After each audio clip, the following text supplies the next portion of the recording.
Orania, 'n klein Noord-Kaapse dorpie tussen Hopetown en Petersville, is wêreldwyd bekend, omdat daar 'n uitsluitlik blanke Afrikaner gemeenskap woon.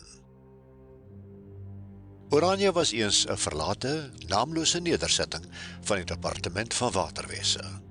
Dit lê op die oewer van die Oranje rivier. Afstig, oftewel die Afrikaner Vryheidsstigting, het die grond in 1991 aangekoop en dit Orania genoem. Wyle Karel Boshoff, die vader van Orania, was die skoonseun van Dr. H.F. Verwoerd, eerste minister van Suid-Afrika in die 60er jare, en meer bekend as 'n apartheidsleier. Karel Boshoff se seun, ook Karel, het by sy pa oorgeneem. Karel Boshoff senior is onlangs oorlede.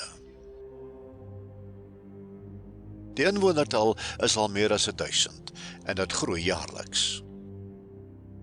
Die klein reus, so word Orania se simbool genoem.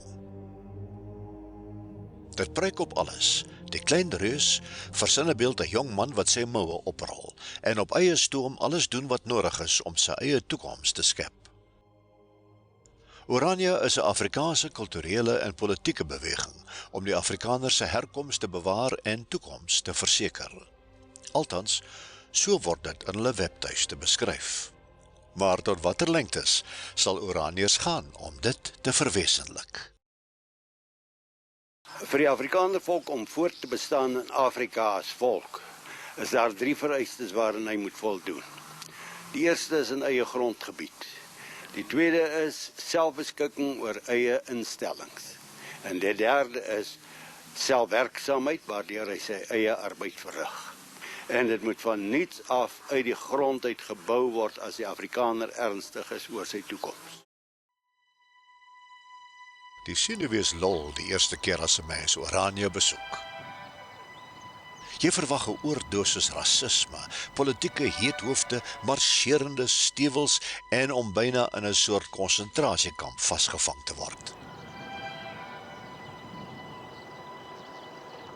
Maar, pas op, die dorpie is so klein dat jy dit maklik verbyry.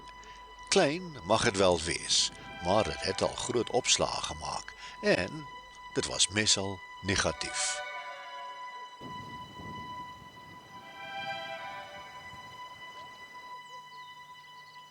Nou wonder mens, hoe kan die verlate strate soveel kritiek ontlok?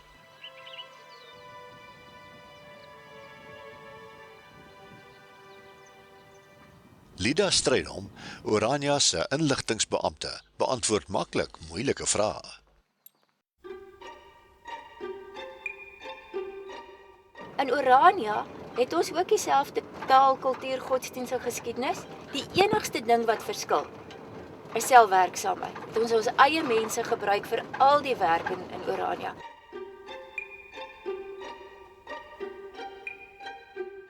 Ons moet 'n gebied vat wat laag bevolk is, waar ons self die meerderheid kan vorm. En hierdie Noordwes-Kaap was dan die gebied wat die navorsing uitgewys het wat die beste sou wees vir die hele projek. Daar was jare gelede so inisiatief om dit op Morgenson te doen. Die Oranje werkers het baie hard daar gewerk en baie hard probeer. Dit het eenvoudig nie gewerk nie, want daar is te veel swart mense en te veel ander bevolkingsgroepe. Ons weet van verskeie joernaliste wat spesifiek Orania toe gestuur word om rasisme hier te kom uitkrap. Orania is nie vry van rasiste nie. Net soos wat Pretoria en Bloemfontein en Potchefstroom nie vry is van rasiste nie. Maar in ons wese is ons nie rassisties nie.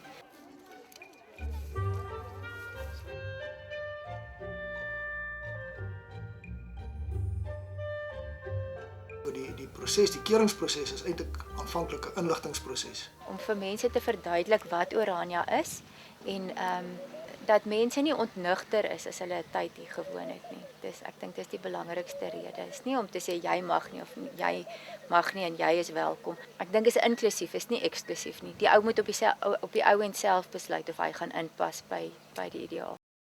Wat van breinmense wat hulle daar wil vestig, is dit moontlik of swart mense, is dit moontlik?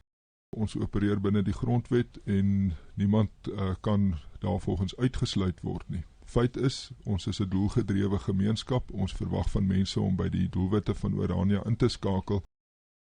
Ons het op 'n stadium lank terug 'n Amerikaner gehad. Ons het hier 'n Portugees gehad wat vir 'n rukkie hier gebly het. Maar ons vind dat die mense, soos ons dit ook vir hulle verduidelik het, nie lank hier aard nie. Ons kry van tyd tot tyd 'n man wat spottenderwys sal probeer, maar ons kom baie gou agter dat dit 'n grap is, maar ons hanteer maar almal standaard. Ek het 'n ouetjie gehad wat op 'n goeie dag vir my gesê het, maar kan ek hier kom bly? En ek het vir hom kort en klaar ja gesê. Van rekord af sê hy vir my na die tyd, maar is jy ernstig? Toe sê ek vir hom, ja, presies so ernstig as wat jy was toe jy die vraag gestel het. Oranje is 'n geslote en 'n samehorige gemeenskap, tipies soos die wit dorpies van ou Suid-Afrika. Ons wil hier mense hê wat inpas by die gees van hierdie gemeenskap. In ons geval natuurlik 'n Afrikaner gemeenskap. Dis nie 'n boerehemel nie, dis 'n harde plek waar jy hard werk, waar die klimaat ekstreem is, waar daar nie so baie geld beskikbaar is nie, waar ons baie gee. In Oranje is ons regtig 'n geïntegreerde gemeenskap. Die ou wat die vullis kom verwyder of die strate skoonmaak of die riool herstel, is dieselfde ou wat Sondag langs jou in die kerk sit.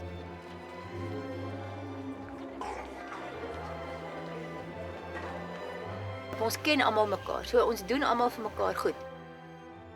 Dit is nogal 'n voorreg om in so 'n gemeenskap te wees waar mens nie vir elke ding hoef te betaal nie. Alles word nie in geld gemeet nie. 'n Mens voel welkom in Oranje. Daarom soek baie blankes wat nie werk kan kry nie of wat deur misdaad getraumatiseer is, hulle heil hier.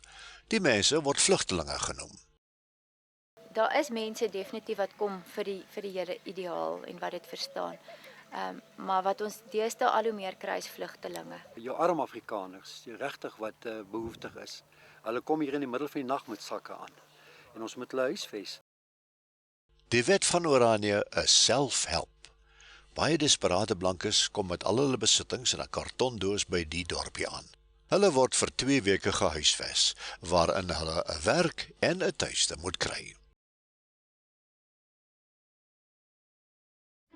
Hoewel die rand die wettige geldstelsel bly, het Oranje 'n simboliese eenheid waarmee goedere en dienste betaal kan word. Die ora werk soos 'n coupon. Die ora is direk gekoppel aan die rand. As ons 1 miljoen ora het wat in omloop is, en dit het ons is meer as dit, dan moet ons 1 miljoen rand in die bank hê. Op verlede jaar dink ek het ons iets soos 400 000 rand se oras wat uit Oranje uitgegaan het, wat nooit teruggekom het nie. Die mense koop dit as aandenkings, neem dit met hom saam en die geld bly in Oranje. As julle die ora nou van naderby gaan kyk, sal julle sien hy's vol simbole. Elkeen van die 100 ora noot tot by die 10 ora noot het sy eie simbole wat daarop aangebring is. Daar is 2 skole waarheen ouers hulle kinders kan stuur. 'n Koshuis huisves ook kinders van buite die nedersetting. Daar is die CVO skool wat die klassieke onderrigmetode gebruik waar 'n onderwyser voor in die klas staan en klas gee vir die kinders. Hulle fokus op iets anders as wat volksskool op fokus. Volksskool het 'n unieke onderwysbenadering van rekenaargedrewe, maar waar die kind ook volle verantwoordelikheid neem vir homself. Hy het nie onderwyser vir 'n klas nie. Daar word nie vir hom klas gegee nie. Hy moet sy eie dag bepaal hoe hy wil studeer. 'n Kind van 10 jaar leer nou al om 'n volle dag sy werk te beplan. Elke kind werk teen sy eie tempo en aan die vak waarvoor hy op hierdie stadium kan sien. Die resultaat wat ons kry is kinders wat baie meer eienaarskap neem van hulle onderwysloopbaan. Hulle is nie besig om die onderwyser se dag te maak deur hulle werk te doen nie. Hulle is besig om aan hulle eie onderwysloopbaan te bou.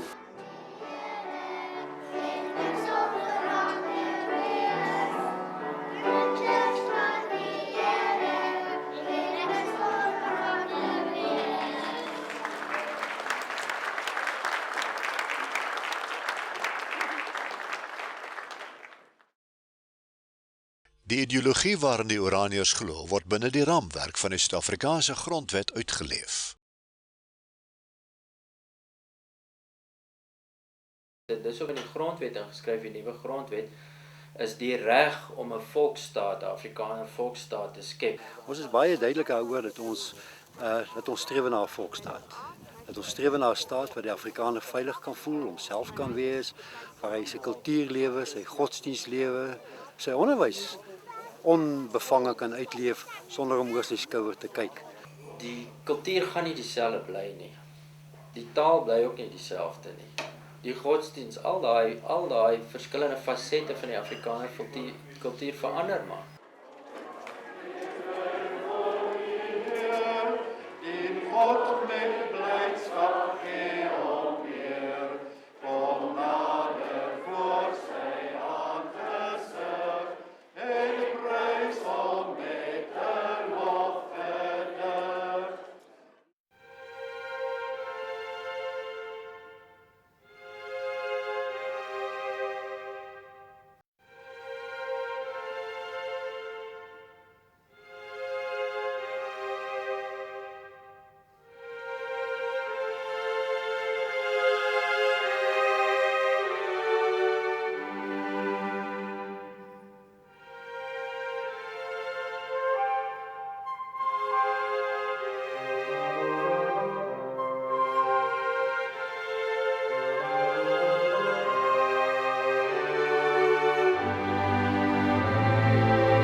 Ondanks kritiek en verdagmaking, dikwels deur hulle eie mense, word die gemeenskap deur die staat aanvaar.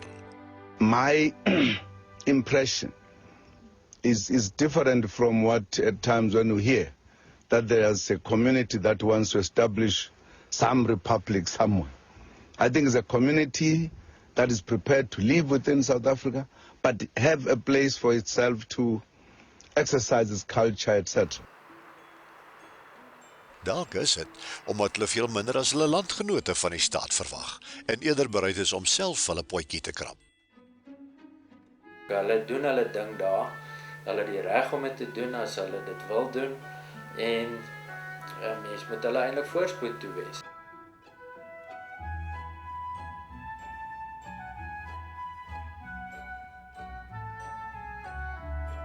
Volgende keer as jy in daardie koers ry, draai af na Oranje. Jy mag dalk verras word.